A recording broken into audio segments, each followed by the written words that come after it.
Hey everybody, welcome back to 10% True. This is my second interview with SR-71 Blackbird pilot, BC Thomas. It's a long interview. If you manage to get to the end of it, if you're still awake at the end of it, then post a comment, let me know. But in all seriousness, I think this is a fantastic interview. Of the 20 or so that I've already done, I think this interview with BC is my favourite. I hope you enjoy it too. Big thanks to BC, really patient, very gracious with his time. Thank you very much, BC. And part 3 will be along in a couple of weeks' time. That'll cover the operational missions. This part is about the performance of the airplane and how it flew. Enjoy. Thanks for coming back and joining us again on 10% True. Good to see you again. Good to. So we were talking... and I was reflecting on this in the week that's passed since we last spoke. We were talking about the flying you were doing at the test pilot school. And I feel a bit bad because we're sort of really skimming over it to some degree. But I suppose if you enjoy this experience, we could always go back and do another interview at another time about what you did at test pilot school. But the ultimate objective, of course, was to get on to talking about you becoming the all-time high hours SR-71 Blackbird pilot. And the obvious question I therefore have is, how did you get into the Blackbird program? And, how is it you go from being a test pilot back into the operational world again?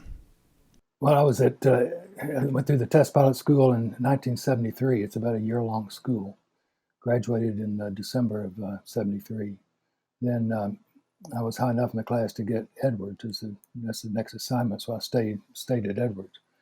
And then checked out in the KC-135, the T-30. I was already flying the T-38 and the U-2 aircraft, and flew flight tests in those.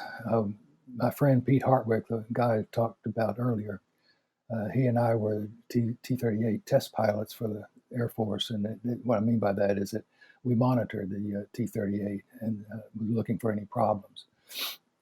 We had one big test in the T-38. There was a flap slab interconnect test, which I can go into if you want. But it was to fix a problem that was created because the engineers tried to fix a problem, and they anytime. I mean, this is a hard and fast rule. Anytime that engineering changes something in the aircraft that changes the flight control characteristics, you have to do a flight test. There's no question about it. Well, they did that in Logistics Command. Didn't think it was necessary to do a flight test. Put it out in the field, and then sure enough, it failed, and it almost had catastrophic circumstances. But anyway, that, and then the U-2, we did systems tests and defensive systems, laser stuff, which is still classified, I suppose, and cameras and film. We actually did film. We did one test where we were mapping areas that, well, I'm not sure if that's classified or not. I'll skip that. We also photographed marijuana fields. Now, it wasn't for the sheriff's department. It wasn't for that. It was for some government agency that was interested in the characteristics of marijuana fields. And that was at Yuma, and the government had these fields. I didn't know that, but they wanted me to fly over it as low as I could, and then up at 60,000 feet, which I did. And in the KC-135, I have the distinction of being, now this is as trivial as you can get, the aircraft commander for the first B-1 refueling. So I was the aircraft commander for the tanker. Big deal. We also did icing testing with the A-10 and other airplanes. And then the KC-135 was used to refuel any of the Edwards airplanes that needed refueling for their tests. And then it used it as a utility airplane to fly supplies here and there and pick up things. So we were kind of busy in that. So I was triple qualified in those 3 airplanes. And I've had some people ask me, well, how can you keep that straight? And my answer was, of course, when you're in the cockpit, there's no doubt what airplane you're in. I mean, the KC-135, U-2, and T-38 are all completely different. So that's the answer to that. What about numbers though? What about operating limitations? Because there are lots of numbers you have to remember for just a single type. The maximum temperature for the engines, fuel flow, all those sorts of things, pressures. It's just a matter of memorization. Now, to help you, you've got dials that have limit markings on them, and they are all consistent because it's done by a mil spec, a military specification. So the maximum EGT, maximum RPM, and all that stuff are all marked. Although it's nice to know what they are. The subtle limitations of how much time you can have at a particular temperature and so forth. That stuff you have to commit to memory. But I figure if a Shakespearean actor can memorize Hamlet, I can memorize, my airplane's limits. And it's a little bit more important that I know what my airplane's limits are than it is for a actor to flub his lines. So just memorize. It's not fun. I don't like it, but it's a means to an end, and the end is good. So you did then get to the SR. What prompted that? Well, I had a burning desire to fly the airplane. The mission was wonderful, and I really wanted the mission. And of course, the airplane was technically the most exotic airplane ever built, as far as I know. Now, that's not counting all the fancy electronics in the new airplanes, but as far as speed and altitude, it's kind of hard to beat. I was curious about the Air Force releasing you back into the operational world. Is there a temptation, or a desire rather, for them, once they've trained a test pilot, to keep that person in materiel command, or systems command as it was then called? Well, I had a very good squadron commander, and I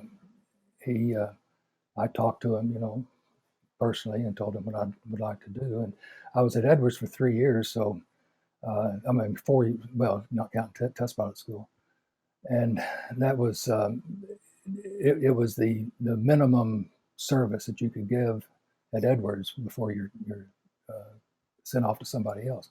The other thing is that the Strategic Air Command had a desire to have a experimental test pilot as part of their crew. They put out the call that they wanted one, and then wing commanders are friends with other wing commanders, and the word gets around. And so there were 2 of us from Edwards that applied for the program. What did you know about the SR? And for those viewers who don't know its history, can you describe where it had come from at the point at which you arrived in the program? Because it obviously had a black history, didn't it? It was a CIA aircraft originally, not the SR, but it started off as a single seat airplane, the A-12, and that was flown by the CIA out of Kadena, looking at primarily North Korea. And then the decision was made by hired people that it's probably not a good idea for the CIA civilian pilots to fly that in case they're captured. You know what they do with spies when they capture, and we never like to have the SR-71 called a spy plane. That's not really what it is. It's a military reconnaissance airplane. The difference, and it's not a subtle difference, it's a real difference, is that we were military men flying a military mission in a military uniform in a marked military airplane. So all of that is military.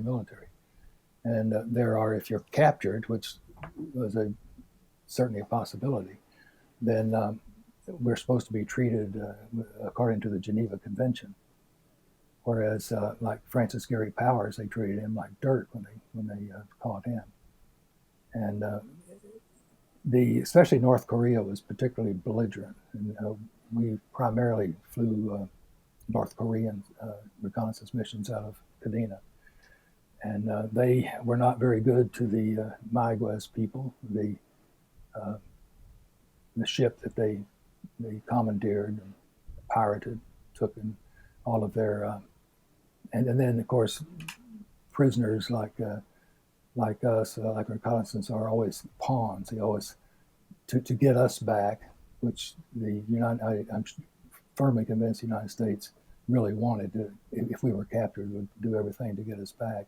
But there would always be something that the United States would have to give, and that's not good either. So it's best to do, if you're going to do reconnaissance, to do it with military people. So what did you know about it then at the point at which you were at Edwards and you were applying for it? Did you know all this history? The first time I saw the Blackbird type was when I was in graduate school. I was in graduate school in SMU in Dallas.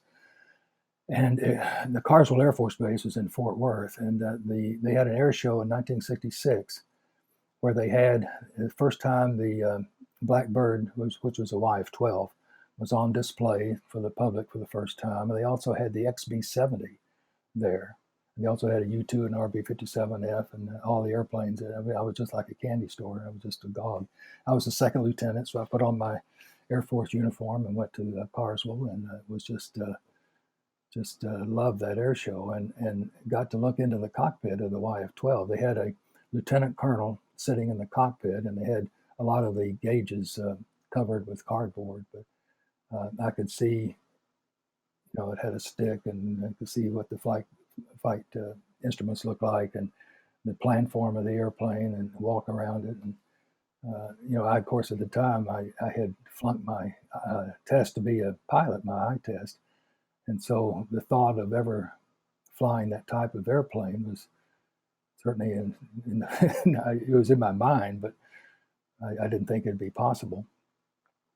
So that's the first time I saw it. And then, of course, I did some research as much as I could on it, and found out that it was the fastest airplane in the world, and the highest flying, and had a mission of what I thought at the time was spying, but it was reconnaissance. And so all of that appealed to me, all of it. The mission was wonderful. And some say, and let me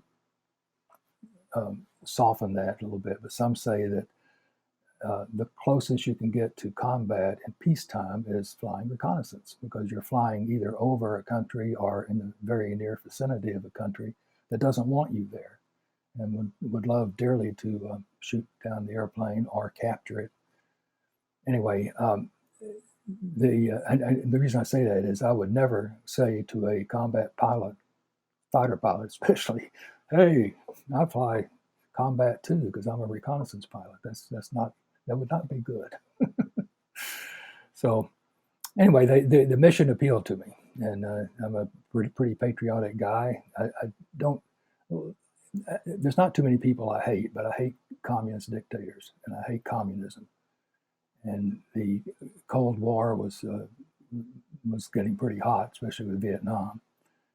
And I just thought anything I could do to help out would be great, and fly the fastest and highest flying airplane in the world is pretty neat too. So I was attracted to everything about it. And then when I got there, you were talking about the culture. The culture was wonderful, very, very supportive, but very, very truthful. We all told the truth to each other, and we didn't mind talking about each other and ourselves, especially say if we made a mistake and everything.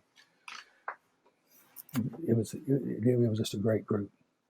Going back to the air show at Carswell, I'm really surprised to hear that you had been allowed to sit in it and get really that close to it. I mean, having said that some instruments were covered by cardboard, that sort of makes sense. But did you notice anything about the construction of the aeroplane? Were you able, at that point, you had a sort of an engineering type background in terms of academic. Were you looking at the aeroplane and thinking about the way it was constructed? Was there anything that jumped out at you as being particularly interesting? Well, the spikes out of the inlet were certainly novel. I'd never seen that before. Certainly looked futuristic. Is that a good word? It looked like it was something that was in the future, and the black paint and all that. It was just very appealing. Certainly different from any other airplane. Did you notice the sort of triangular wedges on the leading edges and the chine? I didn't notice that. No. Okay. We'll get to that. For anybody who doesn't know what they are, we'll get to that. So, Can you, having explained there was an A-12, which was the CIA aircraft, and then there was a YF-12, and then there was an SR-71. Can you describe the differences, what the evolution of the aeroplane was, and how it was different from what the CIA had initially operated? Well, the A-12 was shorter, lighter. They say it could go faster, but the speed limit was the same on that as the SR-71. The speed limit was a heat limit, not a power limit. And it was a single person airplane, which really made the workload very difficult. And that's another reason why they didn't use the A-12, was because the workload in that airplane, it's pretty heavy for just a pilot to do pilot things, much less run the navigation, talk on the radio, defensive systems, radar, and all the cameras. That task is daunting. So the guys who did it were really, really busy. So that was the A-12. The YF-12 was the fighter version of the SR-71. It actually shot a missile at Mach 3. There's a video of it. And so Kelly Johnson, who was the designer of the airplane, wanted to use it as a nuclear bomber, which it could have been. It probably would have made a nice one. But the idea of having it as an interceptor, the concept of the threat being a high-speed, high-altitude threat, just wasn't the case, because the frontline bomber was the Bear for the Soviet Union. And the Bear is a turboprop. Yeah. Right. So it's a little bit, you don't really need a high-speed, high-altitude interceptor for that. Let's see, also the idea of standing alert. Standing alert for an airplane like that is not very practical, because you'd have to do maintenance on it continually, replenish the liquid nitrogen and the TEB and all that stuff would dissipate. And having the crew in a pressure suit the whole time, for a week or 3 days or something, was a little bit much to ask for. So it just wasn't practical as an interceptor. And then at some point, then they said, well, let's use it for its original intended purpose, which is reconnaissance. And from that decision, the SR-71 came. And it was very well suited for that, with two people. So what was the process of getting into the program? Interviews, flying tests, what did it look like? Well, I talked to my wing commander. My wing commander recommended my squadron commander, and he recommended me. And there's an elaborate process of filling out an application. You have to get all your medical and flying records together, and recommendations from your immediate supervisor, your squadron commander, whoever you can get a recommendation from, and send all that into Beale. And then there's a board of officers. First of all, the wing commander has the sole last word on who is interviewed. But there's a board of officers, and I've been on it before, and they talk about all of the applicants that are in. There are many more applicants than there are slots, so they send it around the table. Everybody looks at it, and then give recommendations to the wing commander. And then sometime later, the wing commander comes back and says, well, we're going to interview these people. And it was kind of like the interview for the test pilot school. They don't interview someone unless they think they could hire them. It's not an interview process to see if you're okay. They think you're okay by the records and by the recommendations, the check ride records and so forth. And then bring it in for it's a week-long interview. Get there on Monday, and I think you're through by Friday. 2 days of it is going down to either Brooks or to Travis Air Force Base, to a hospital, and get all sorts of tests, kind of like an astronaut physical. I can tell you one funny thing about that is the treadmill. They first did a brain scan on me. And the brain scan is not suction cups, but actually pins they put in my skull, which hurt. It didn't like that. So then I did that, and then they come, oh gosh, we made a mistake, and we got to do that again. So they put more pins in me, and I'm very saying, oh, okay. And then the next thing they had me do was a treadmill. So I'm up on the treadmill, and they run you to exhaustion. They want to see how far you can go. Ta ta ta ta, and the guy said, "Oh, come on, more, more, more." And then pretty soon I start sweating, and then blood starts coming down my face. And that was hilarious. They stopped the thing. I said, "What the hell's going on?" So, well, I knew what was going on, but that was a funny thing that happened. So they do all these tests and everything, and then if you pass that, then you have I forgot how many flights. It was either 3 or 4 flights in the T-38 with a SR-71 instructor pilot in the T-38. Well, I was an IP in the 38 from Edwards, so I was already an instructor pilot. So they put me in the back seat, and then so I had to fly my evaluation with the back seat, which was instruments and aerobatics and formation, simulating air refueling and things like that. And then for the landing pattern, they said, well, we're going to show you what it's like to land the SR-71. So you're going to do a no flap in a T-38 from the back seat with your seat lowered. I can't see the runway, Well, you look out the side. And that's kind of what it's like. That's a little worse than it's like in the back seat of the B model of the SR-71. Because you can't, once you roll down on final, you can't see the runway, but you can see where the runway isn't, and that's sufficient enough to go down to it. And then the flare is done by sneaking out peaks left and right to where the earth comes up like this. And but about there is when you want to start flaring. It was fun. I enjoyed it. What about culturally then? I mean, you mentioned that just a minute ago, and my last interview was with Huggy Huggins on the YouTube program, and I know you watched that too. And there's obviously that community has a strong culture too. Yes, that was very evident, and I really liked that interview. I learned a lot from it. That's good. Thanks, PC. What was your first impressions, or what were your first impressions of the SR community then? Oh, I told you last time. You don't remember it, but my sponsor, Tom Allison. Tom Allison and I are exactly the same age, one day apart. I didn't know at the time, but he was an old F-4 pilot, and he'd been in Vietnam, and he was, I wouldn't say a crusty guy, but he was a no nonsense guy. I mean, 100% no nonsense. He'd have fun, but when he had fun, he had fun. But I mean, when you're talking SRs and programs and check rides or something like that, I never saw him crack a smile. So anyway, he's my sponsor. I never met him before. Talked to him on the telephone. I said, hey, Tom, when can I fly that airplane? And he said, literally, word for word is, look, pal, you'll fly that airplane when you're ready. And that gave me a hint as to what the culture is going to be like. I'm a new guy, and I just better do what I'm told and study hard and all that stuff, and things will work out. And anyway, the culture after that, part of the evaluation for to enter the SR-71 was to meet everybody. So now we had 2 debts at the time. Well, no, we had 1 debt. Okinawa, and that had 3 crews. So there were about 10 crews total. So there were at most 7 crews at Beale when I was there.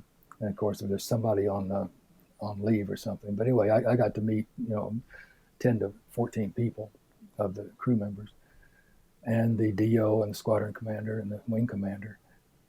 They all interviewed me, and anyway, they were very supportive. They were very nice. Of course, they wouldn't tell me anything about the operational missions, nor did I ask. And they just they answered any question I had. So mainly about what do I do next. And I couldn't act like I was accepted, because I wasn't accepted until I left and they all talked about it. The last night was scheduled to be at the bar. It was on Friday night, remember, and everybody, traditionally, everyone comes to the bar for happy hour on Friday night. Not to get drunk, but just to socialize. So I was there, and I was talking to the wing commander, and in comes Joe Kennego. And Joe Kennego was just was flying that evening, and he just landed. and he came in, and Joe is a very jovial guy and funny. And the wing commander said, "Well, how'd it go, Joe?" And his answer was, "It was hell out there, sir, but I got my fuel." that was a classic remark. So he first told me, "It's hell out there." I mean, he's saying it in a funny way, but it meant that he's fighting. And I got my fuel to show how important getting your fuel is. Yeah. And he knew exactly, and I figured out what he meant by that. But it was just a remark that said a lot in the way he said it. But anyway, everybody was nice and everything, and so then of course I was accepted after that. I got a call about 2 weeks later, which thrilled me beyond belief. The leaving Edwards, it's not that they had a overage of test pilots, but they had enough. Is there any, or was there any special security clearances you had to go through to get into the program? Top secret clearance. You had to have that. Did you already have that? One. Oh yeah. At Beale, yeah. I mean, at Edwards. I think it was at Edwards when I got the top secret. I didn't need that for the RB-57. And it had a program name, and it was Senior Crown. Senior Crown. Right. Okay. So was that a special access program, or? Oh, yes. Okay. Yeah. Yeah. Just having a top secret clearance does not mean that you can read anything that's top secret. There are programs within top secret, and so you always have to ask. And if you ask a military man if he's cleared and he lies to you, then he can go to Leavenworth. That's really a bad thing. So you always ask, "Are you Senior Crown cleared?" And if he says yes, and you can verify and have some business. I can tell you a funny story about that. You heard. Okay, there was one time at Beale that I forgot what year it was, but a man by the name of Frank Gaffney visited Beale, and he came kind of unannounced. He was with the Speaker of the House, I think, and they came to Beale to see the SR-71. Well, I had never heard of him. He was an assistant to something in the Defense Department. But I got a call from the wing commander, and he said, "We have this VIP from Washington, who is," and he gave me his title, and I forgot what it was, but it had something to do with the Department of Defense, who wants to see the airplane. Well, normally, if someone wants to see the airplane, it's done formally, and the person who's the escort officer, in this case me, knows about it ahead of time. But we had just finished a security check that some of the crew members didn't do well. And what the security check is they bring on the OSI and other people to monitor our telephones, all of the telephones. And if you tried to talk around classified information, that's a big no-no. And so there were a couple of incidents where a crew member would say, some of our takeoffs were classified, the times that we would take off. The crew member, I remember the crew member said, "Come out to intersection of so-and-so at 8:30 tonight, and you'll see something nice." Well, that's the way he described he was going to take off in the SR-71. Well, they hit us hard for that, and so we had just finished that, and they gave us warnings, but and rightfully so. They did that every once in a while. So I was kind of keyed up for making sure that I don't do anything wrong. So I heard what the wing commander said, and I thought, and okay. So then I came out to where I was going to meet him, which is the hangar. The hangars were all guarded, and there was one entry. It was funny the way they do it. They have a red stripe, and then they have a break in the red stripe, and that's the only way that you can come into the hangar. If you come in any other way, they'll put you on the ground. I mean, right now, you sit right now. I never made that mistake, but some of my crew members did. So I was standing at the gap there, And the staff car comes up, and this guy gets out, and he looks like he's 17 years old. He's got a beard. He's got long hair. This is right after the hippie era. And I immediately say to myself, I'm being set up. This is a test to see whether I'm going to tell him anything.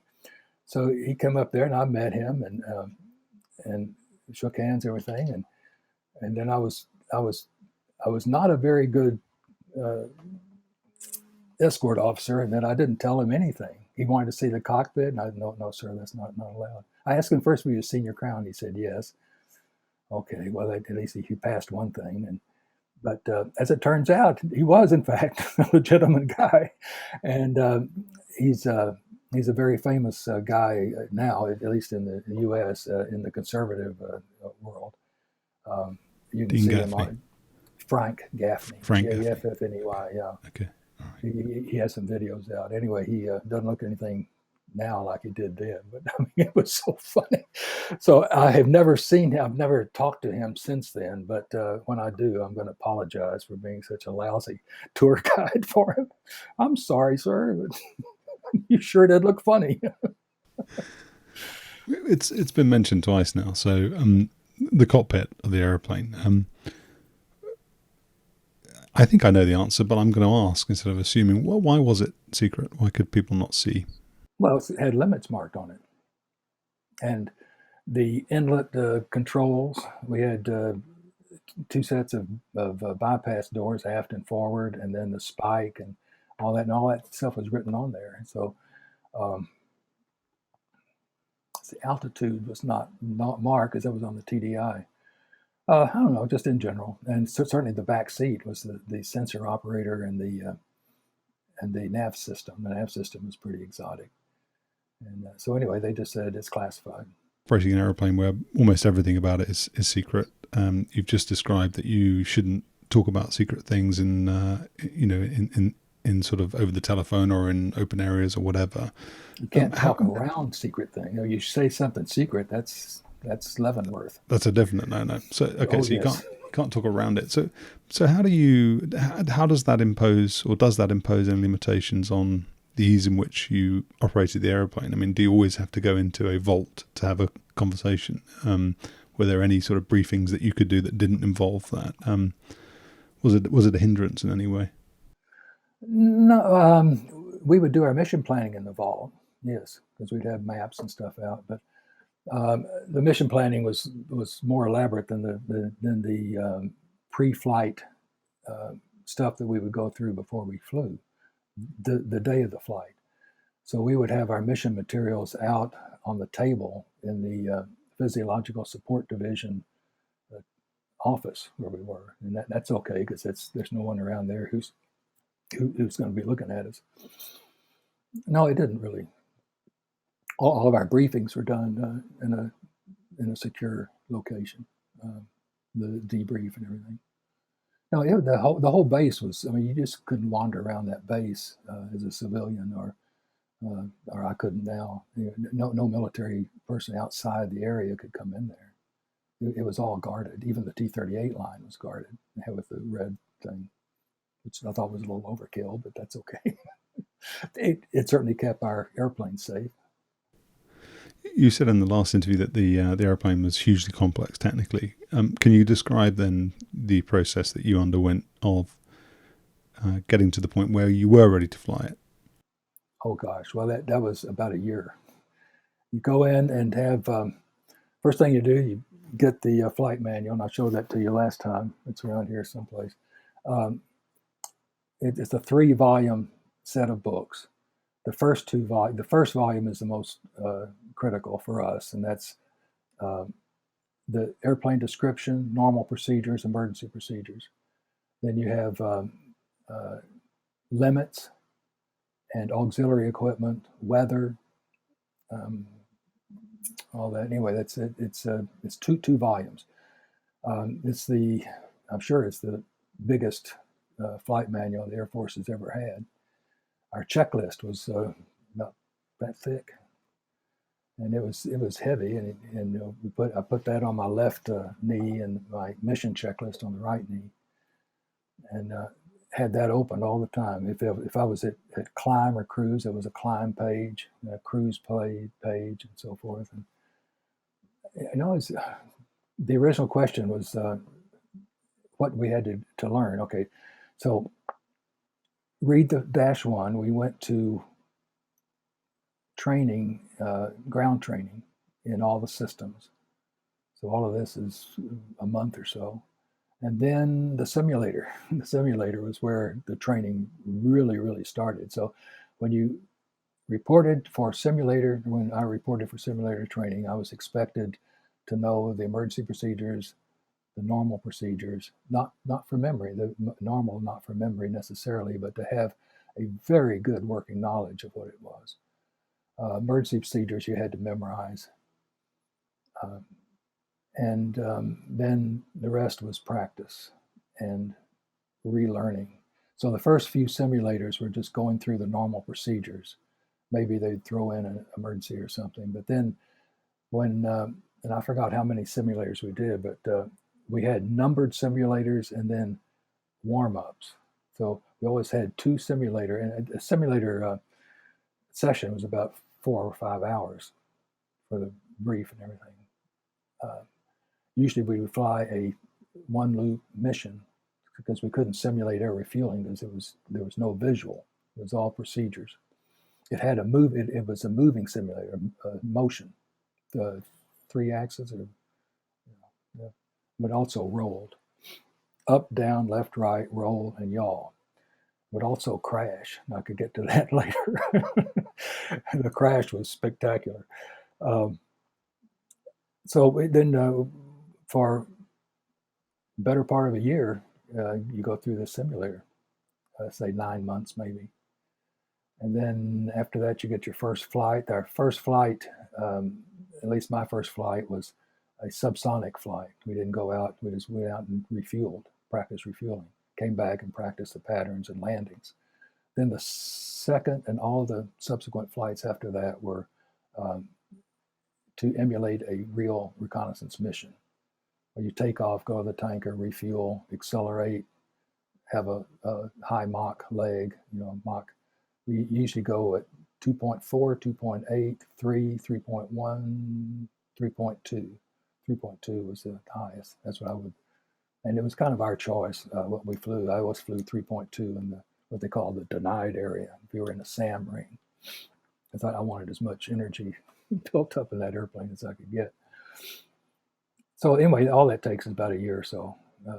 In my case, when I started training, the guy in front of me, the guy who was checking out, who was flying, had problems refueling. So he had to add 2 extra flights.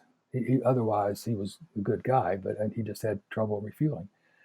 And so adding those 2 flights meant that the B model had to go back into a phase inspection, which takes about 5 months. So I was put back 5 months. And what did I do in that 5 months? More simulators. So by the time I flew that airplane, I was really ready to fly that airplane. Were you flying T-38 for currency? Oh, yes. We flew the T-38, I say all the time. There was one time because we were low on enough. I flew it 6 times in one day, which I thought was a little too much. Anyways, I enjoy flying it, but I would rather spread that out a little bit, not do it all in one. But they wanted to, I guess I'd been TDY or something, and I was deficient in time in the T-38. But we flew the T-38 2 or 3 times a week at least. And then we could go cross country, which was always nice. So in terms of the training, at the beginning, are you introduced to your, is it radar systems officer? Are you sort of crewed through training with a new backseater? Well, the initials are RSO, and I think officially it's Reconnaissance Systems Operator. Sometimes we'd say, well, it's a rear seat occupant. That's okay. I'll take care of the flying. You take care. It's just like anything when you have they're all navigators. There's always a friendly rivalry between navigators and pilots. some of it I think is it's not necessary. The thing that was the only sticky wicket there was, to coin a British phrase, is Well done. that the pilot was the supervisor of the navigator. We're equal people. I mean, his job is just as important as mine, kind of. and I mean, without him doing it, we don't have a mission. Without me doing it, we don't have a mission. So in that sense, it's important.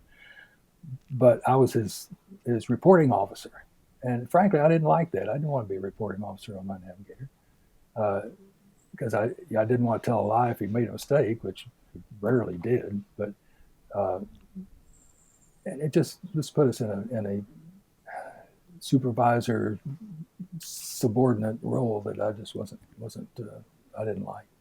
They probably didn't like it either. Who was your RSO? Jay Reed. He was my first RSO. He's still I had several. Well, he lives in Sacramento, and yeah, I saw him the last reunion. Great guy, wonderful guy. I tell you, he was a radar nav in B-52s. He didn't have a good background in how to fly instrument approaches, for instance.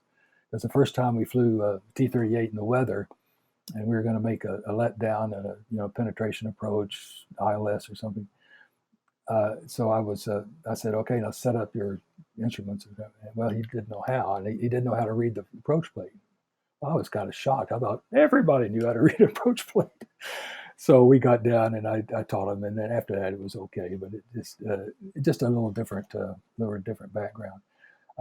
Most of the RSOs were radar navs and B-52s, or came from the FB-111 or the B-111, the SAC version. But they were all universally great, wonderful. My last boss was J.T. Vida, who was a RSO. He was the first, certainly the first non-test pilot and non-pilot to be the boss of flight test at Palmdale, which is quite an honor. Anyway, I loved him. He was a wonderful man. But Jay was a guy who, if you give him a checklist to run, he's going to run it. I don't care what happens. You could have incoming. I don't know what, he's going to run that checklist. And it irritated me a little bit at first, but I learned to really appreciate that was exactly the thing that he's supposed to do.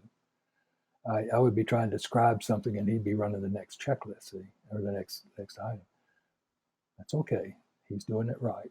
And we got along great. We were together about 3 years, and then he went off to be a base commander, and I just stayed in the program. Can we go back then to the induction or the training? You've already mentioned at Carswell noticing the spikes on the engines, or they're not on the engines, are they? They're in front of the engines. But can you talk a little bit then about the technology in the aeroplane and what made it fast and what allowed it to fly high, and how, well, not necessarily how you learned about those things, but what you learned about those things and what mattered and what didn't matter?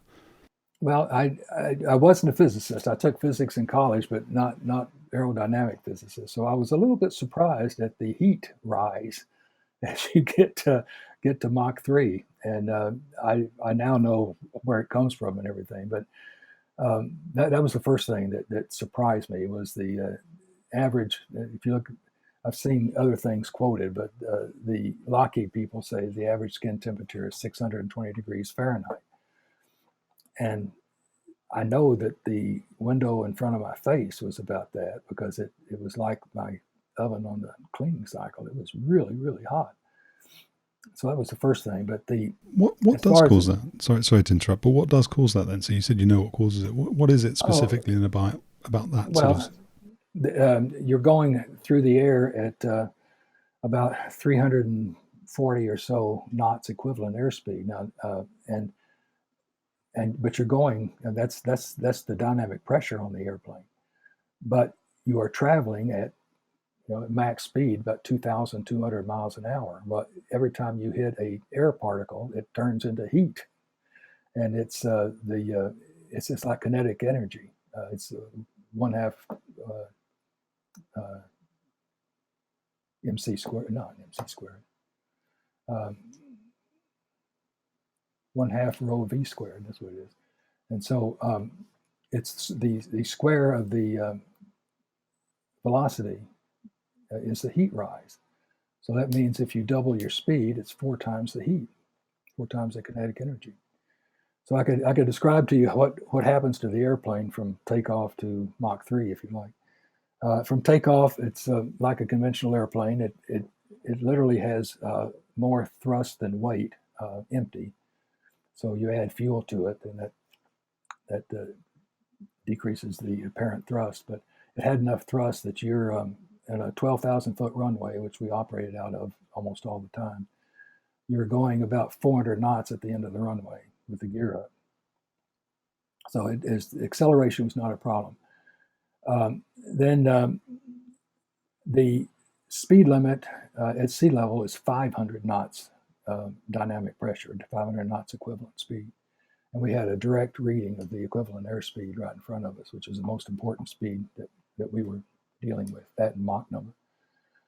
So then they start your climb, get about 10,000 foot per minute rate of climb. Oh, you could zoom faster than that, but you sustain 10,000 foot per minute rate of climb up to 25,000 feet, level off. On the way to the tanker, normally we take off with a half a fuel load. The full fuel load is 80,000 pounds. We would take off with about, or get in the airplane with about 45,000. By the time we take off, it's 40,000 pounds of fuel. The airplane empty weighs 60,000, so you're taking off with a 100,000 pound airplane, and the engines are putting out 73,000 or so pounds of thrust. Up at 25,000 feet on the way to the tanker is when your first chance to check out the systems flying. So I checked the stability augmentators and just the way it feels and instruments and everything. Everything looks good. And then you start ranging with the airplane, with the tanker. The tanker and the receiver, the SR, have classified radios that no one else, if they were on the same frequency, all they did was static. So we had to put in the code of the day, and we could also find out how close they were. So we would range and get azimuth. So I knew exactly where the tanker was as we were heading for the tanker. They, in fact, knew where we were. So they would time their turn. They would always be off to my left. They would time their turn so that when they rolled out, we were about a mile or so behind them, if everything works out okay, or maybe a little bit more. And having this habitual practice of being in that turn made it easy to spot the tanker because his wings are 30 degrees, and there's the tanker. Never had a problem finding the tanker except in the clouds. When the clouds, then you just work on your azimuth and your range. I had been known when we were in the clouds to go down to a half a mile before I saw the tanker, which is, you're supposed to knock it off at 1 mile, but we knew what altitude he was at, and we were 1,000 feet below. So I knew that it was safe, and I needed the gas, so you just go after it. Then the hookup on the tanker. Do you want me to describe the whole mission, or just the? Yeah, the whole thing. Well, why not? But before you go there, can I ask then just about the ranging? So there is air-to-air TACAN. Is it a similar system that you were using, that system, or you were direction finding off of the radios, these sort of secret radios you're talking about? Well, it was not really a TACAN. It was the UHF radio that had ranging. Yeah, how it worked, I have no idea, but it worked well.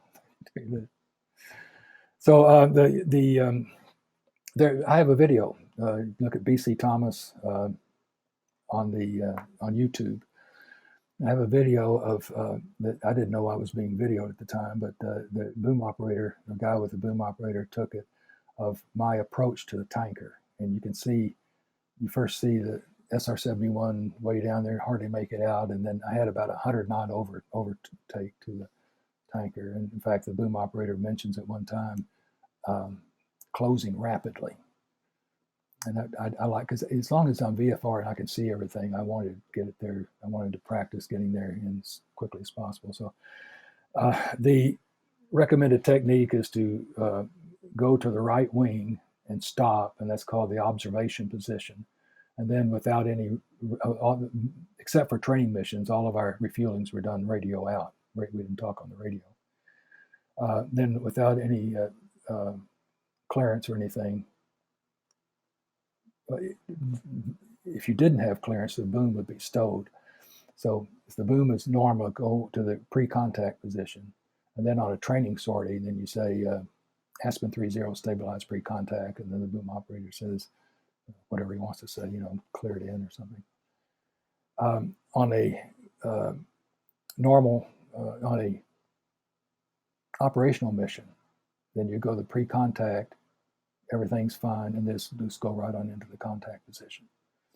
The boom operator stabs you, and then we could talk to the tanker crew through the boom. The boom had a boom interphone. So we just talk to them and pass along any information. They would tell us anything. Usually we'd have 2 tankers for every refueling. Obviously, either one could give us the full load, but they had 2 so that 1, the crews could have practice, and 2 was if one couldn't offload, the other would offload everything.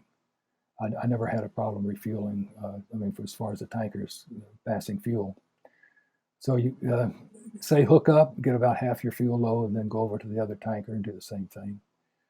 The interesting thing about the SR is that we take on 80,000 pounds of gas, and we weigh 60, so we're a 140,000 pound airplane. And just before refueling, I was less than 100,000 pounds. So it's the airplane is heavy. So the airplane has a lot of flying characteristics that are different when you're light, traffic pattern, and when you are heavy, i.e. just came off the boom.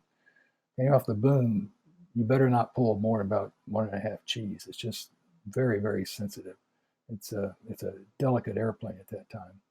The other thing is that we would refuel, the optimum altitude is 26,000. If you go higher than that, the tanker has a Mach restriction. And so to stay within the Mach restriction at 31,000, for instance, their dynamic pressure would be a lot lower. So that would make it tough on us. We'd be right near the stall, and you never want to stall the SR-71 because the wing stalls before the chine, and so it has a tendency to do that.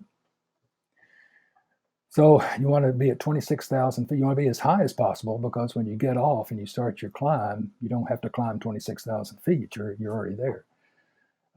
So you save fuel by being high, but if you go any higher, you're going to be dynamically in a bad area. As you take on fuel, about 10 or 15,000 pounds to go, the SR becomes power limited because you're on the backside of the power curve, the drag versus speed curve. So because you're so heavy. So what happens is that you have to stay on the boom, you have to light an afterburner. Well, the technique, if you don't want to disconnect and go through the procedure of lighting the boom and coming back in, you want to save time, then we all of us lit the burner on the boom while we were refueling.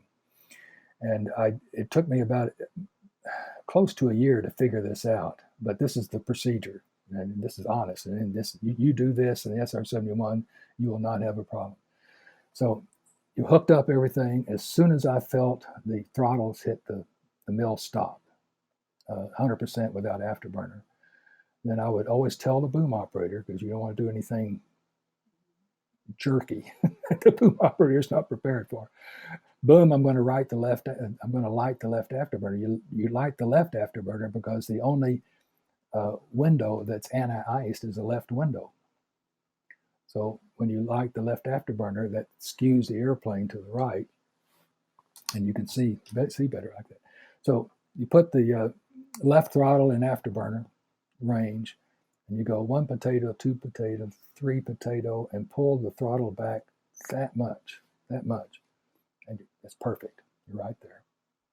And then you just modulate with the right throttle. But what I did before I learned this, and Rich Graham was the one who told me this, bless his heart, it was at Cadena, and I would say, Rich, I'm really having a tough time lighting the burner on the boom, because every time I do a little bit weight and stuff, I always got my fuel, but I didn't like it. It was uneasy. Well, what are you doing with the throttle? He says. Well, I put the throttle, and then no, there's a technique for that. So I didn't learn that until I was already qualified, mission qualified at Kadena. But after that, it worked out really well. So after that, yeah, go ahead. Can you just talk a little bit about that then? The visibility, the combing, the fact that in the SR you've got I don't know if it's really visible to you flying it, but there is a pillar or whatever in between, right, looking down the middle of where you would look if you were looking forwards. Yeah, the windows are like this, and with the bar in the middle, and no, you just look around it. F-106, F-102 had the same thing. Do you end up not being cognizant of it after time, or do you always notice it? It didn't bother me. No, it never bothered me because there's enough out there that you can see without worrying about this little bar here. And if you want to look around it, you just go like that. Look around it. No, it didn't bother me at all. And BC, before you continue with the narrative of the mission, you mentioned that once you were full, you didn't want to pull more than a G.5. What was it that made the aeroplane sort of uncomfortable with anything more than that? What was going on? Well, you're close to stall if you try to pull more than that, because we're not. This is starting up, not in acceleration, because acceleration we're at 450 knots, equivalent airspeed. But it's just the airplane is just delicate. I'd say the best word for it is just delicate at that time when you take off, when you disconnect from the boom to the full load of gas. The reason why the G is there is because of structural limits. What were the normal G limits? It depends on the fuel load and whether you're maneuvering or not, and the distribution of the fuel. So the center of gravity. I don't know what all that stuff is. I mean, there's a chart on it, but my rule of thumb is you never pull more than 2 Gs ever. And we also had a pitch boundary indicator that told us when we got close to a limit. It wasn't necessarily a G limit. It wasn't, but it was AOA. And so the two are related, of course. You pull more Gs, you get more AOA. And it was a shaker, or I'm sorry, it was a shaker. First thing you get was a shaker, which would be a non-centric motor attached to the control stick. It's rattle, you could hear the rattle. And if you went farther than that, and it was based on either the AOA or the rate of approaching the high AOA, then it would take the control away from the pilot and push your nose down. It was that critical that you not get close to a stall. So you'd be flying along, and I felt it a couple of times. Boom, boom, it goes like that. And there's no doubt what's going on. You check everything. Okay. There was a famous story of a crew doing a air show at Toronto, and they were on their way back to Beale, so they were like 50,000 pounds of gas on the airplane. And they were trying to do an air show like they did when they came back. And the guy got into pusher, 45-degree bank turn close to the ground, and the airplane disappeared for a while. The wing commander was there watching it, and he briefed us all on it. So we all were admonished that when you fly that airplane, it's not a fighter airplane. It looks like one, but it's not one. You don't yank and bank that airplane. You are on the subject of the KC-135. So this would have been a KC-135Q. So that's a special variant of it dedicated to the SR-71. You flew them, so I'll ask you the question. What else was different about the Q model? The Q model was made for the SR-71, but if they had extra Q models, I guess, because I flew one over in Southeast Asia during the Vietnam War. It had a supplement to the flight manual that told, I was a co-pilot, that told the co-pilot how to refuel with the thing. The only thing different was that it had the ability to segregate the tanks that was for the SR, the JP7 fuel, from the other fuel. So you certainly don't want to mix those two fuels and then give it to the SR. So they had a way that they could, but other than that, it was just a normal tanker. It might have had, it probably had the control head for the classified radio taken out. I don't remember seeing anything unusual about it. I've flown in the queue to watch other guys refuel, just for fun or for edification and fun. I don't know anything. And we flew in the tanker when if we didn't fly the SR to Okinawa, which of course was a big deal. Then we flew in the tanker and to Okinawa. That's how we got back and forth for our TDYs. Usually it was by the tanker. And the tanker was also used as a cargo airplane to carry all sorts of stuff. It was usually loaded down. So before you pick up then on the story of the mission, that refueling was done at what sort of speed then? It would, the tanker, I think, speed limit was 350 indicated or calibrated, and we flew about 365. They had a dispensation to go a little bit above their limit, so about 365.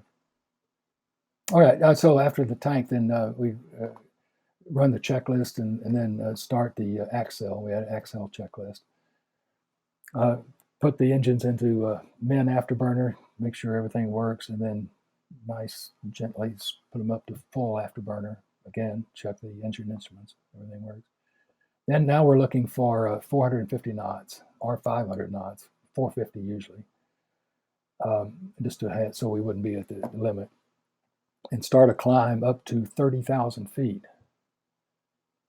Or was it 35? Yeah, 35,000. And then at 35,000 at 450 knots, we'd be right around 0.9 something, 93 or 94. And then to go through the Mach, because that's a high speed or high drag region, to go through Mach 1, to go punch through that bow wave. We would then start what we call dips doodle, but it just lower the nose to about 10 degrees nose low. And I would lower it kind of slowly. Put it on about maybe 0.6 G, come down, so I've got light in my seat a little bit. And then that allowed the airplane to start accelerating, and then go down to about 10 degrees nose low, and then the airplane starts accelerating because you're using gravity to help you. And then you would bottom out about 30,000 feet at, you'd be supersonic at that time. And then you maintain your 450 knots equivalent airspeed all the way up until about Mach 1.6, where you have to bleed, I forgot what it was, 10 knots for every 1/10 of a knot, Mach number. So, but anyway, you had the autopilot would do that for you, or on the checklist, it told you what speed you should have at any particular altitude. I used to have that memorized, but I don't remember what all the speeds were now. And then we had all sorts of checks.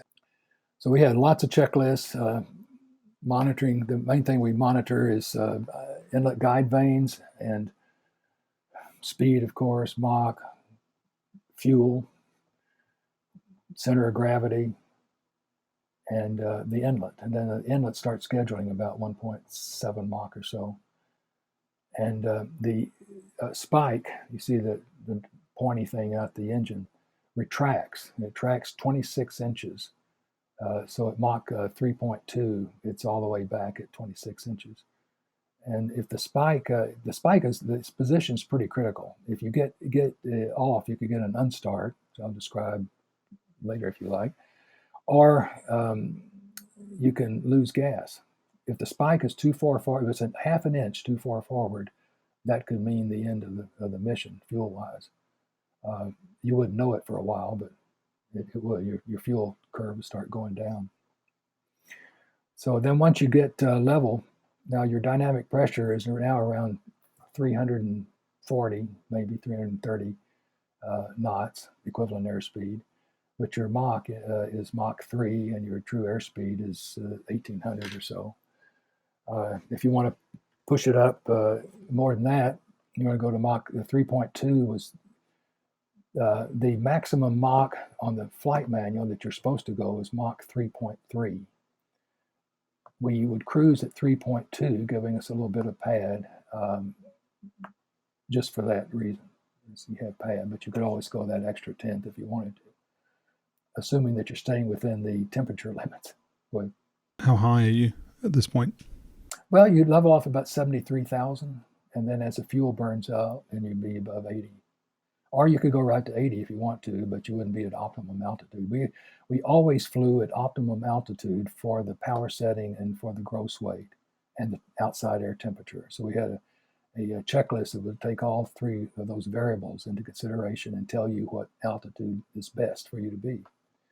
And I would always, strive for that altitude.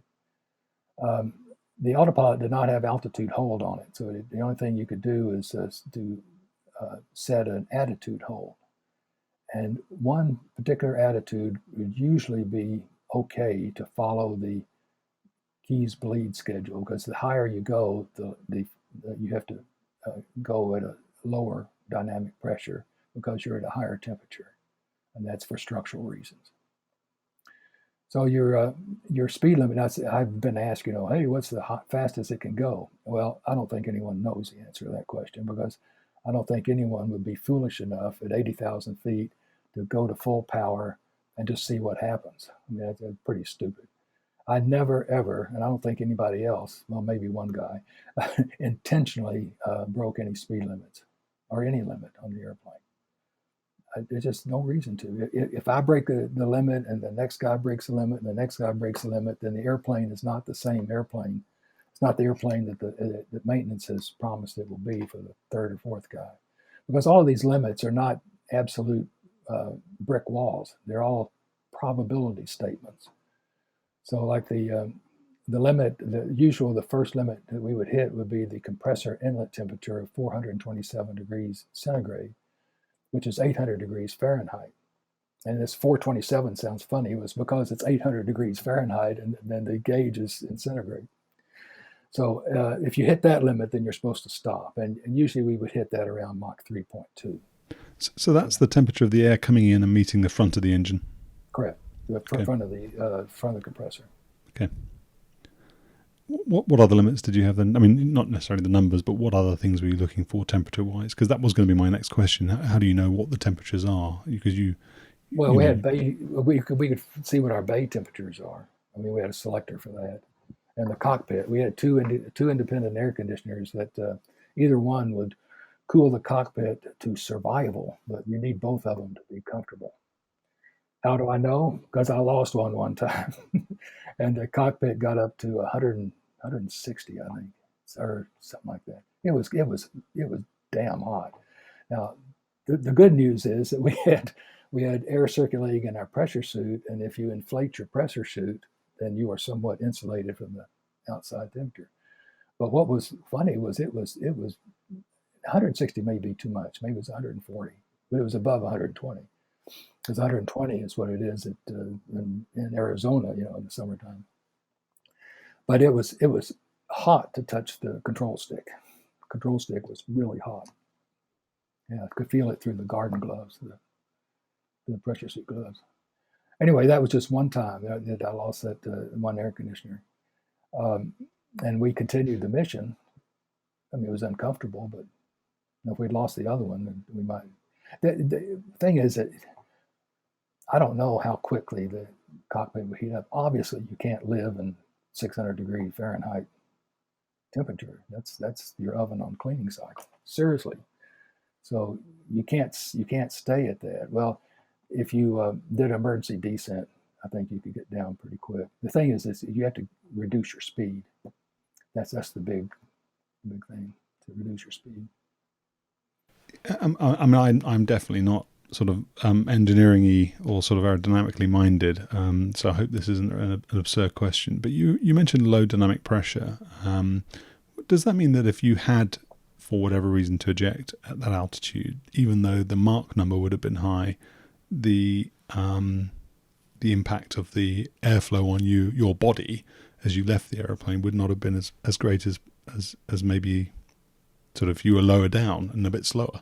Well, the problem with ejecting at that altitude is that the outside air temperature is about 1/4 of 1 pound per square inch, and it's virtually a vacuum. So if you don't keep your body pressurized somehow, then you're going to die instantly. And I mean instantly. Your blood will boil. All your blood will boil, and it would not be good. So you really depend on your pressure suit. The pressure suit is your get me down suit. It's your lifeline.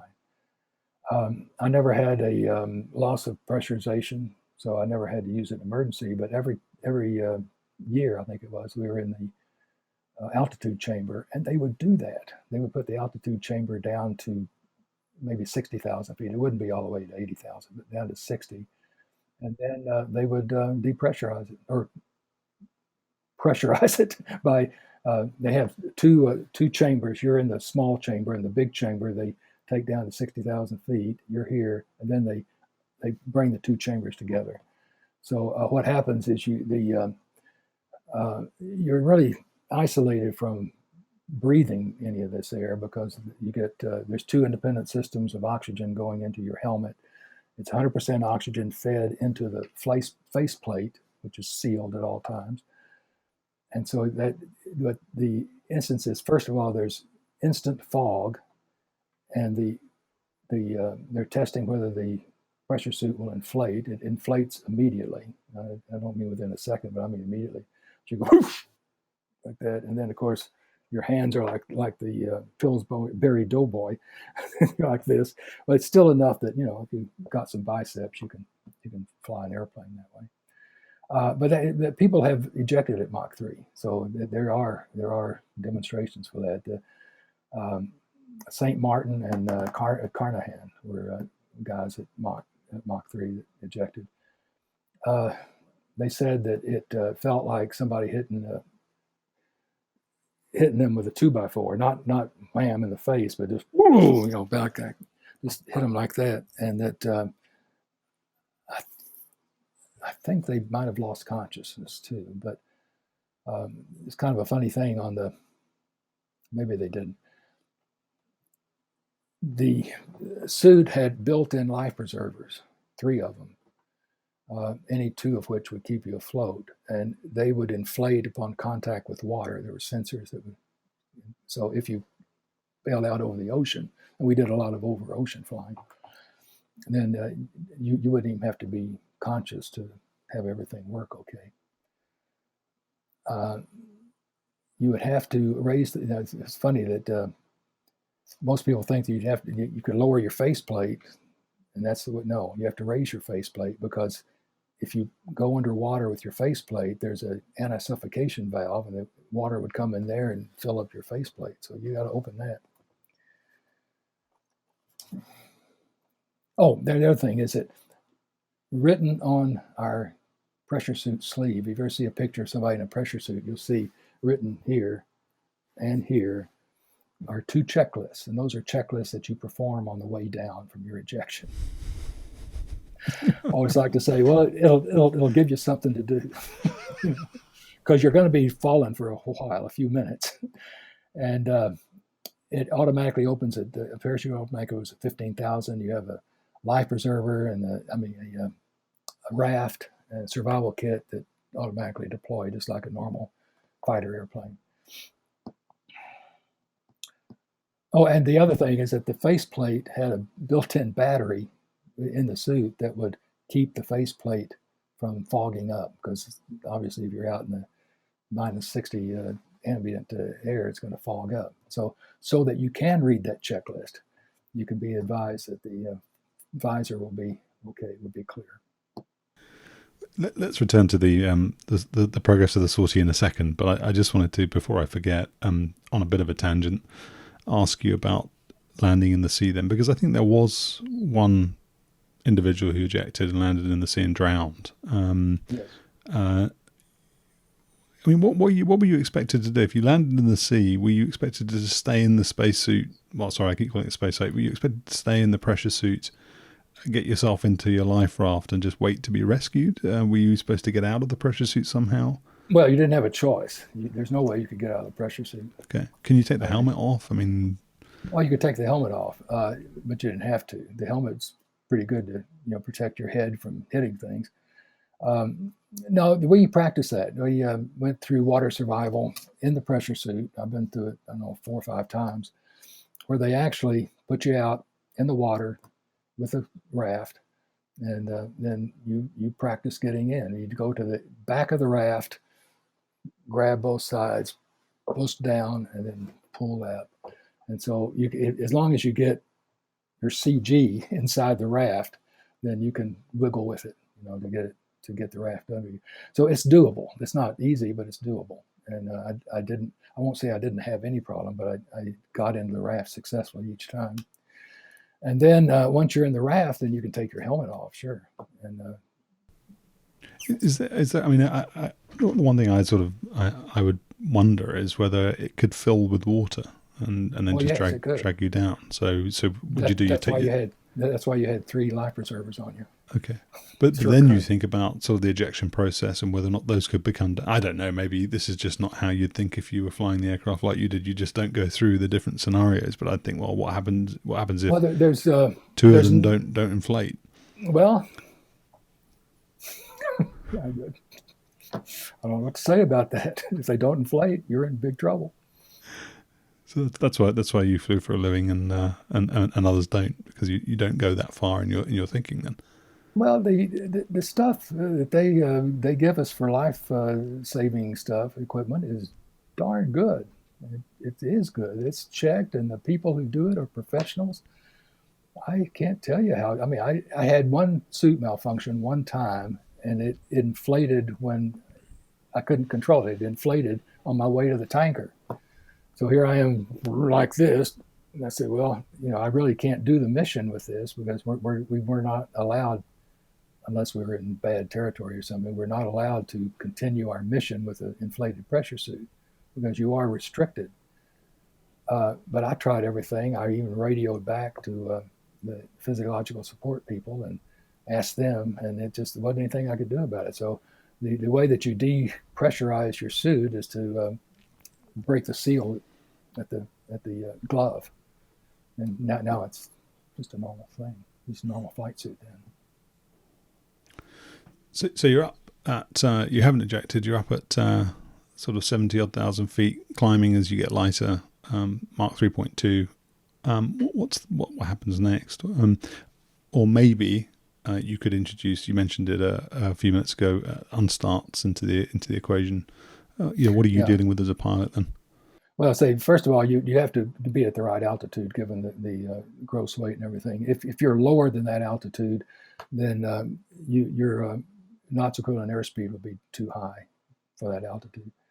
If you are higher than you should be, then knots equivalent airspeed will be too low. So you want to have everything right. You want to have it optimum, because I tell you, there's a Lockheed historian engineer named Steve Justice, and I heard him describe. Now he's not a pilot and he never flown the airplane, but I heard him describe it better than I've ever heard before. He said, flying the SR-71 is like taking your sports car out to a freeway and floorboarding it and keeping it there for an hour or so. You're flying at the max speed you can go. And everything, the dynamic pressure limit is getting the temperature, the Mach, all of that is at the max. So it's a point design airplane for Mach 3.2. Anything off of Mach 3.2 is not optimum. The old thing about if you're at Mach 3 and you want to save gas, you accelerate, and that's true. Get much better gas mileage at Mach 3.2, but at Mach 3.2, your temperature is a lot hotter. You're higher. You have to be higher, and when you are higher, you have less damping. You have less ambient air pressure. The airplane is not as maneuverable, and what I mean by maneuverable is one characteristic of an unstart is a pitch up. It always gives you a pitch up of some kind. The faster you are and the higher you are, the worse the pitch up was. I was doing a test at Edwards on the DAFIC system, and we'd never done a full rudder side slip at Mach 3.2.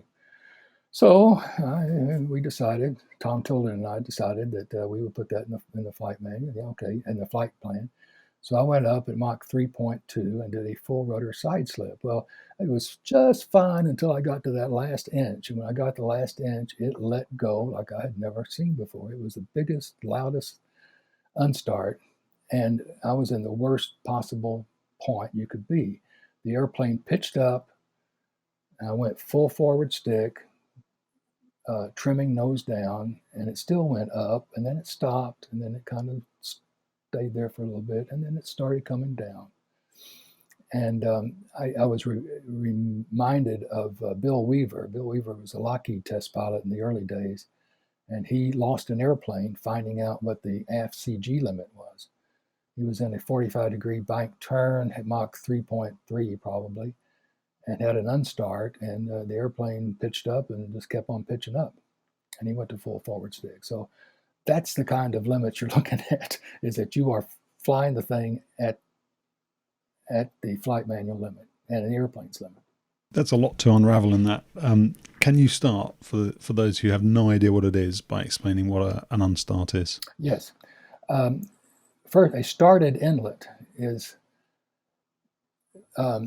this was well known, I say, by the ancients a long time ago, how supersonic shock waves react. Okay, when you hit Mach 1, the airplane hits a bow wave like this. And why the speed of sound is important is because speed of sound is the speed at which information can be propagated in the air. So if you take a fan and go like that, the air currents move. Well, each individual air molecule gets the information at the speed of sound, and no greater than that. So when you hit the speed of sound, what you have is a buildup of air molecules that are not supposed to be there. They're supposed to be spread out, but you're going so fast that you've bunched them up. And now to punch through it, you punch through it with the speed, and then this shock wave starts bending back to a cone. And you can see there's lots of diagrams in the internet to show you that. But then that's called the Mach cone. And the Mach cone then starts to envelop the airplane. If you really want to know how fast the airplane can go and stay maneuverable, then you can see the angle between the nose and the tip of the wing. That angle kind of tells you that you go faster than that angle, then you're going to have buffet on your ailerons or on your elevons, and that may not be a good thing to do. So that's one way. So as you punch through, then you have shock waves build up. Well, the engine wants as much pressure. I'm talking in terms of the engine being a living thing. The engine, to perform properly, must have the optimum, or it must have as much pressure as you can get, so that the compressor can take that and compress it more and turn it into thrust.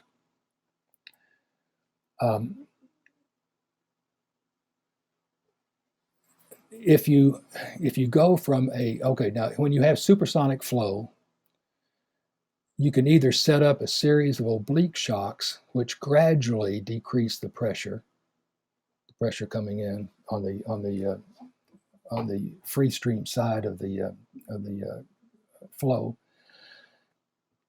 or you could have a normal shock, and all supersonic flow has to terminate in a perpendicular normal shock to the flow. But the pressure recovery on the other side of the normal shock is a function of 1 over the Mach number. What that means is that the optimum recovery would be Mach 1.1 or so, normal shock, and then you have 1 divided by 1.1, which is pretty close to 1. You have that much recovery. So at Mach 3, then that if you just went from Mach 3 to a normal shock to the compressor, then that the function would be multiplied by 1/3. So you'd lose 1/3 of your pressure or more. So the idea is to set up a series of oblique shocks that are predictable.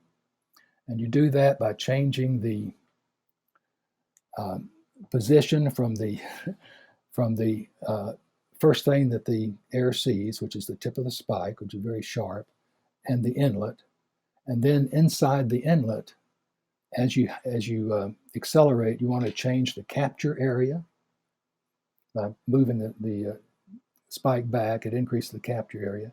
Then, according to the geometric configuration of the inlet and the geometric shape of the spike, these sets of oblique shocks are set up so that you will have at the throat, and the throat is the minimum part of the flow between the outside and the compressor, that is the place where the normal shock is.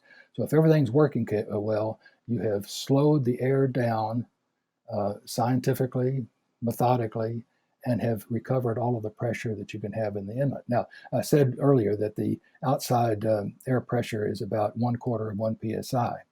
On the ground, it's at sea level, it's 15.8 or so psi. So it's a big difference. By going at Mach 3 and using this step down method, if the inlet is working right, the pressure at the compressor face is about 15 to 16 psi. So pressure-wise, the engine thinks it's at sea level, but it's at 80,000 feet. Okay, now an unstart is the violent expulsion of the normal shock from inside the inlet to outside the airplane. So it expels it forwards.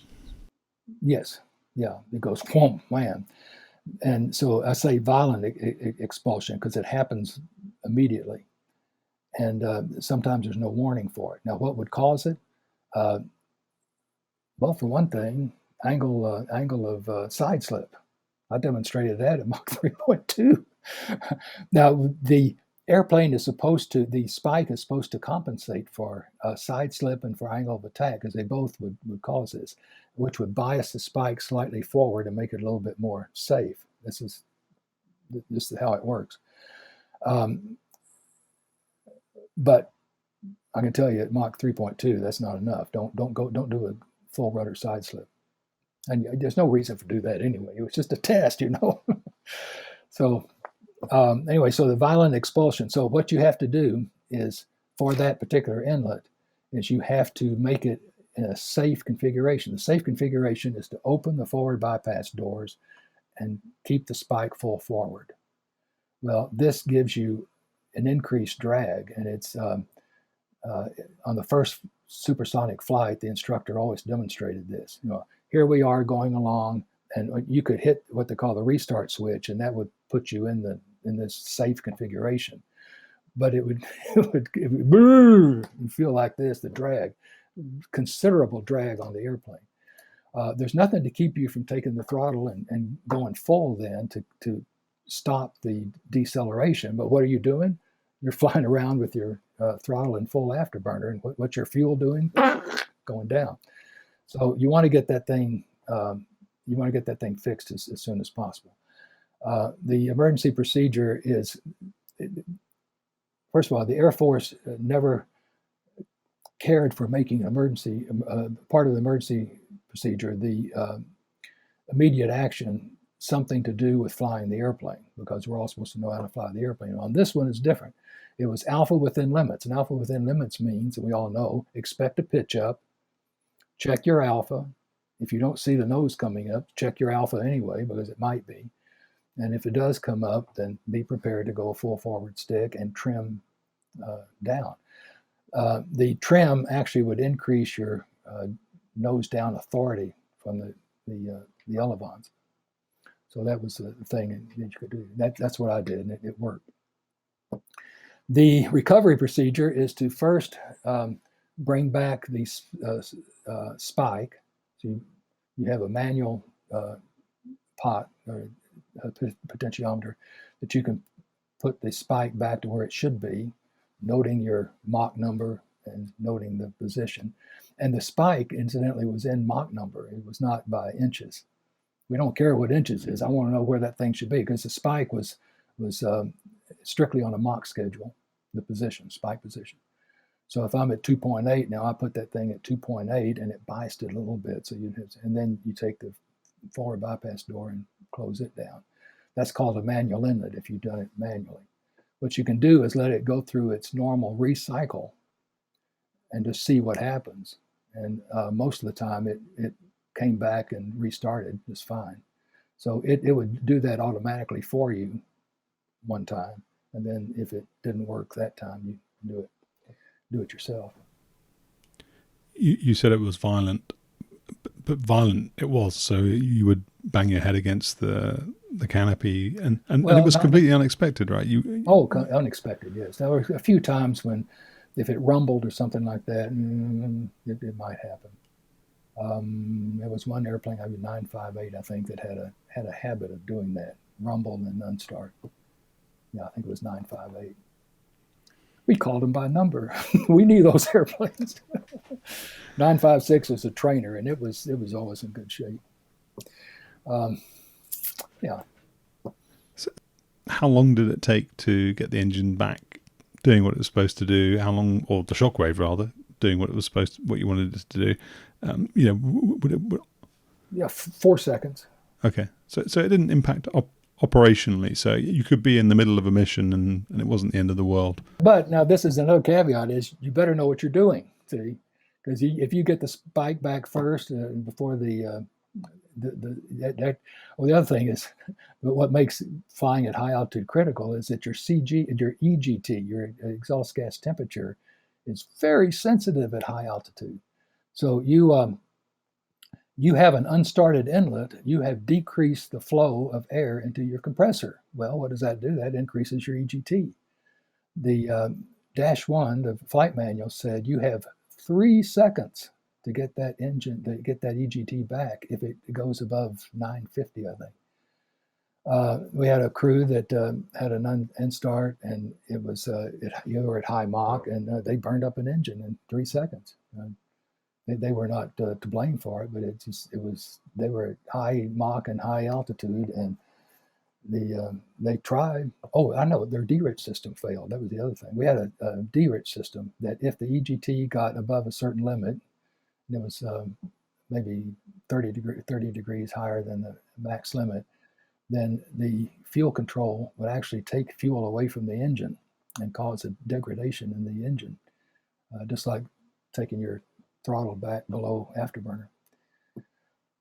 Only it was better than that, because you really didn't have, I'm getting into the weeds here. The fuel control wouldn't let you do that, but the D-rich would do that, and that would keep you out of trouble. But on his particular thing, he had this unstart at high altitude. The EGT went up, the D-rich system didn't work, and say, hey, what's going on? Engine gone. It just takes that long. When you say gone, do you mean actually gone, or just to the point where you're not going to fly with that engine again? I mean, was it still generating thrust? No, it was burned. It was completely burned. In 3 seconds.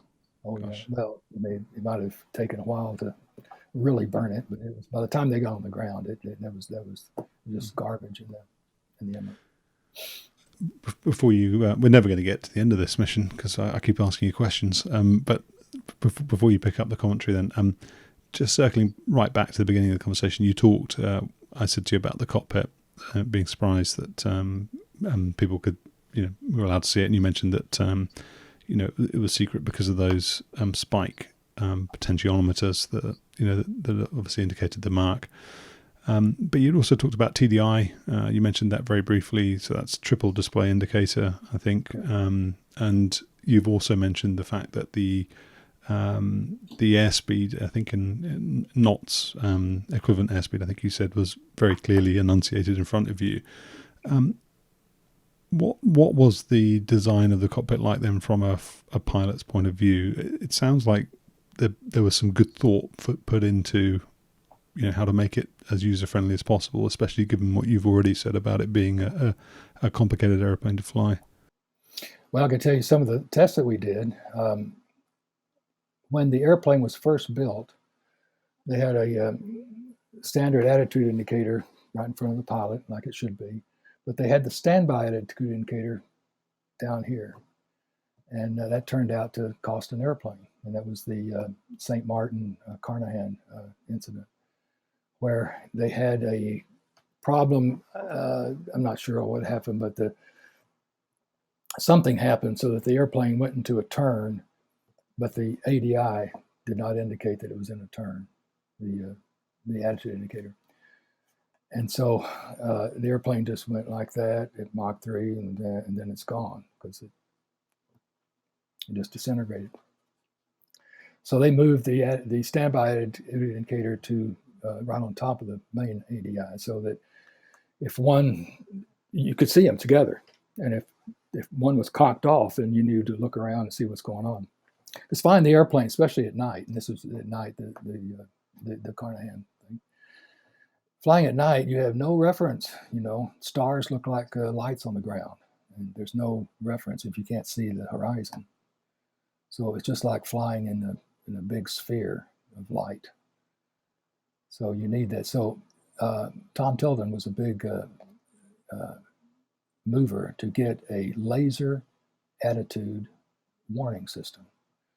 So the later airplanes, starting about 85 or so, we had a laser projector on the right console that would project a laser line over the cockpit, over the instrument panel, independent gyros.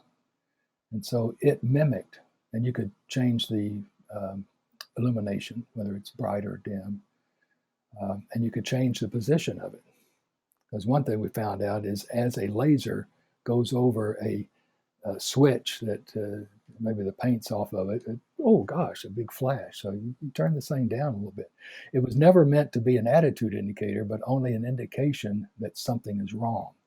So if you're flying along and your attitude indicator looks okay, but then you see this laser going like that, that's another cue. So you need cues about something, about going out of control as soon as you can get them.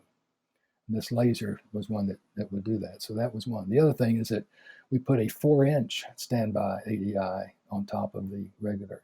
So now you've got a big ADI. You've got two big ADIs, one big and the other a little bit smaller, plus the laser. And all that, because we started flying at night a lot more. The powers that be wanted us to fly the North Korean sorties at night. Just sticking with that, the ergonomics just for a minute then, because I think we'll talk about the operational missions probably in our next interview, which you haven't agreed to yet, but we're definitely going to have it, because this is just going way over in time. So the TDI, was that an innovation, that triple display indicator? What were the three things it was showing you? What was special about TDI? Altitude, Mach, and knots equivalent airspeed. They were all supposedly without error, and they had their own little special computer, and I never knew one to malfunction. But looking at your airspeed indicator is worthless at 80,000 feet, because if you ever have your flight computer, handheld flight computer, and looked on the back, the F tables, well, the F tables are for high altitude flight, and they're off the chart. So you could have an indicated airspeed of 500 knots, but your dynamic pressure is really only 320. See, so you can't look at your indicated airspeed, and there's no direct reading of you'd have to have another checklist to go, well, what's my indicated and then what's my equivalent. So they just built the thing through engineering.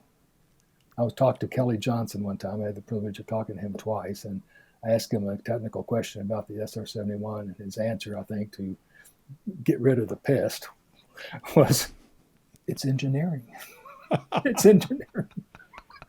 So I'll just say the same thing. It's engineering. That's how you did it.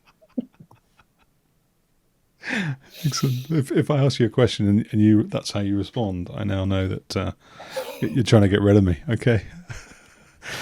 He was a wonderful man. He came down to our reunions, and he spoke to us several times. And I just, gosh, what a man he was.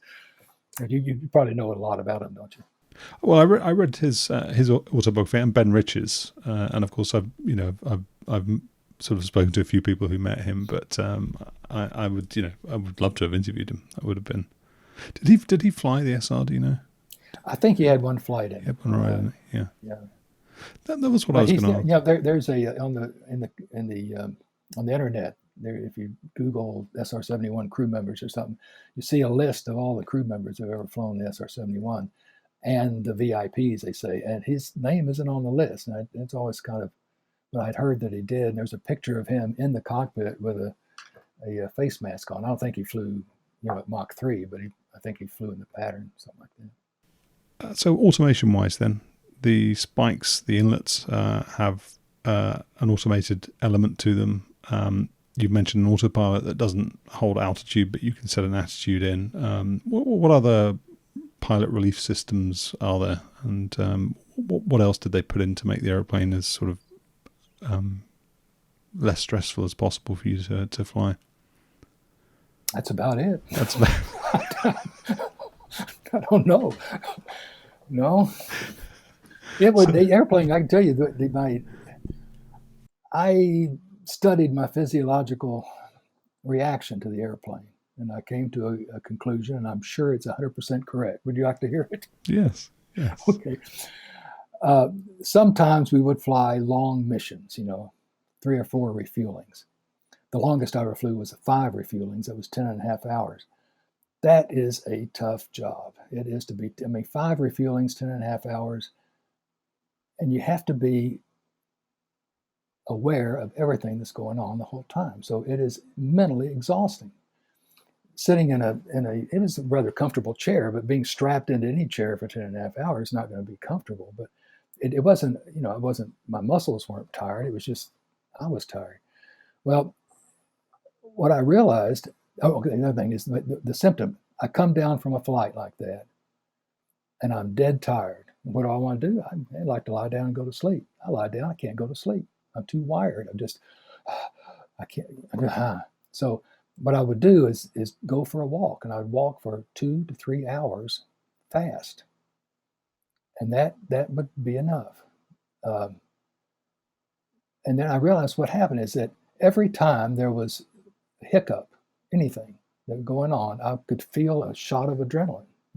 Have you ever felt that adrenaline? It's like, oh gosh. So at the end of 10 hours, I have no more adrenaline. It's all been shot in my body. So I'm wired up with adrenaline. That's what it is. And there's no other way to do that on the ground. So I'm sure that's what it was. And so I knew then that at the end of a long flight, I say long flight, 3 refuelings or more, we usually count them by the number of hot legs, 3 refuelings. Then I just walked and dissipated that, and it was okay. So we talked in the last interview about the effects of breathing oxygen for a long time. You said, it sort of dries out your ear and can give you a bit of earache. What about the bends then? Is that something that ever affected you or a crew that you were aware of? It affected me in the U2 one time. I wore in the A model. I wore a partial pressure suit, which is it's a torture device. Is what it is. You've seen those where you see the tube running down the side, and it, instead of protecting your body with increased air pressure, it protects your body by increased material pressure.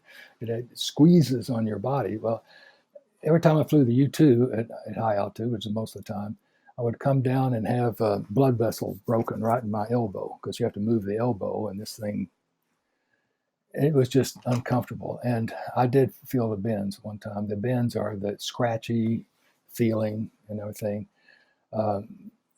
And we didn't fly that high in the U2, 70,000 feet. But you're at 45,000 feet, you can get the bends. I came back and reported to the flight surgeon, and I was okay. So it just went away. But not in the SR. Now, we had one crew member who was in his upgrading. He just come from the simulator, and it was like his first or second flight in the airplane.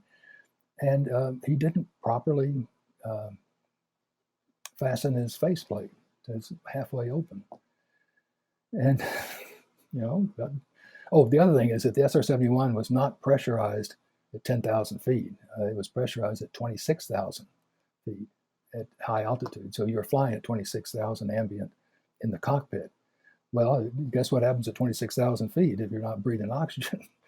You get hypoxic. So he got hypoxic, and that's the only physiological incident that I know of. He was flying. He was in the front seat, and the IP was in the back, and the IP talked to him and didn't get an answer, and that's kind of alarming. So he shouted at him, and the other guy, I'm okay.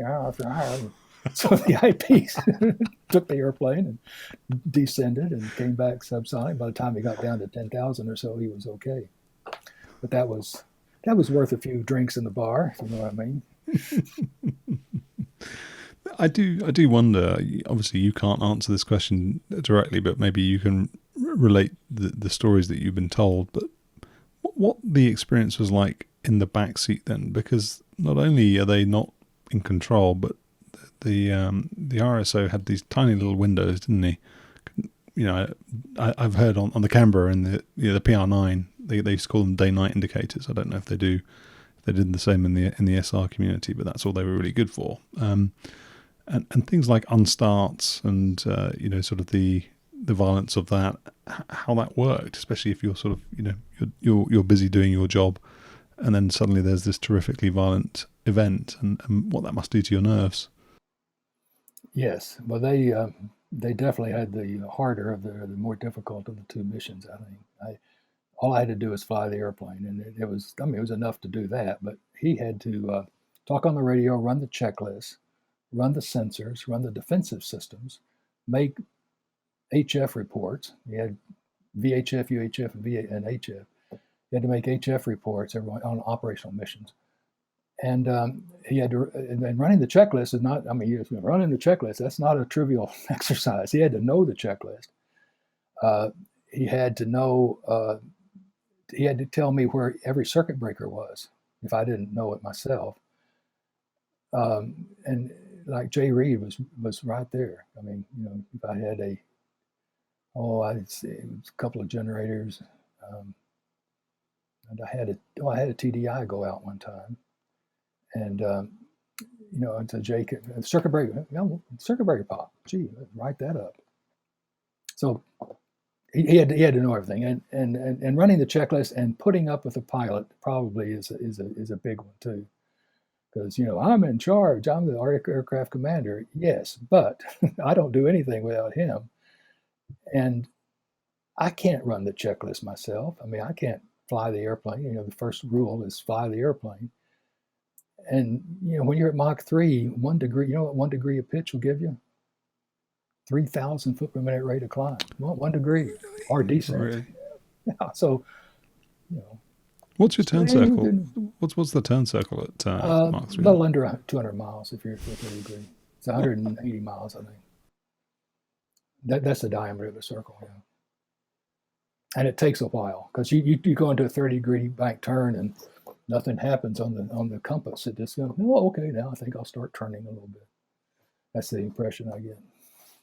Well, when I asked you about sort of pilot aids, and you said, well, that was pretty much it. What I was wondering was whether the astro-inertial navigation system sort of counted as a pilot's aid, or maybe yes, not. Absolutely. That was yeah. It was advertised to get us over a point within a quarter of a mile, which it's hard to believe even now. I never saw it. I did see it fail a couple of times, but on an operational mission, for instance, the Soviet Union claimed 100 miles, and international norm is 12 miles. We literally flew at 12 and a half miles from the Soviet Union, and we did it in a 30-degree bank turn. Go directly for the landmass, make a turn, and scoop the thing by 12 and a half miles. Now, the disconcerting thing, we could not, by treaty, I guess, certainly by military order, we couldn't overfly the Soviet Union. Anyway, we were going to do what we're told to do. But it was kind of funny because when we go in that turn, the Soviet Union looks like it's below me because the nose is out there. And so I see the Soviet Union coming up here, and then it goes below, and then it says turn. And so that turn is automated. The airplane's doing that, or you're doing it. It's automated, but it's manually watched. I can tell you a story about that. A short one. In the SR community, no one, I don't believe, was the crew chief, maintenance people, the people who exploited the deal, the people who photographed or who took care of the photographs were averse to talking to us. They all, and I got feedback from one of the photo interpreters that my pictures, this was early on, I was very, very new in the system, that my pictures seemed to be a little fuzzy. And the others weren't. That was it. Well, oh, okay. Well, see what the flight manual says that when you're in the take area, then it has to be on autopilot. Because there's too much to do to make sure that you stay on the black line and monitor everything. So I took that to mean let the autopilot do it. Well, that's not what it means. It means you let the autopilot make the initial bank angle, and when that bank angle is set, put your hand on the stick and don't let it wobble. That's what it meant. So the photo interpreter told me that, and I thanked him very much. I don't want my pictures to be fuzzy. Just little things like that. I mean, there's gosh, lots of stories like that. You mentioned the black line. You did have a moving map then? A moving map. It was not electronic. I mean, it was electronic in that it had servos that followed what our true airspeed was. Again, engineering. But it didn't have. It was a map that somebody made. It was the people who prepared our missions for us, and they gave us the map, and that was part of the deal. Was they gave us a map to carry, and then this map they loaded in. Now I could slave it. I could change the position of the map relative to me, and sometimes I had to because it didn't keep up or got too fast. But I always had centered where I was, and I always knew the next action point, whether it was a sensor coming on or turn. And part of our mission planning was to know where our abort bases were, because you may not have time to fool around. Like when I landed at Bodo, there wasn't any question about where we were, or Buda, I'm sorry.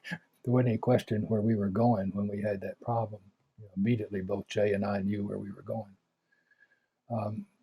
It was important to have all that stuff down. And the map really helped because it had on the map all of the information that I needed for the operational mission, left, right, wise. Didn't tell me what altitude to go, but it told me everything, when the next point was, the degree of bank, and so forth. And we would, going that fast, every turn, the RSO would count down, 5, 4, 3, 2, and the word index meant turn. Index, there it goes. So we'll talk about that sort of mission planning process then, I think, in our next conversation. But for the moment, can you briefly describe how the astro-inertial navigation system worked? Well, I can't get to a lot of details, but it tracked stars. If you look at the top of it, it had a glass window, and that was right by the air refueling probe, or the receptacle. And the glass window, if you look in it, it looked like the telescope at Mount Palomar, one of those that had a little thing, and it could swivel around. And there was a sensor in here. And believe me, I don't know how this works, but it was miraculous. On the ground, even if it were cloudy a little bit, not overcast, and no matter what time, night or day, high noon or midnight, it knew, because let me back up.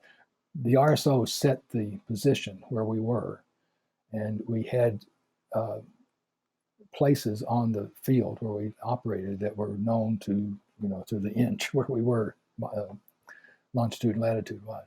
So he would set that in, and then from that point on, when you turn the system to navigate, it would search for stars, and it had a catalog of like 24 or so stars, maybe more. And if you locked on 3 stars, then you would get a starlight, and the starlight was the big key.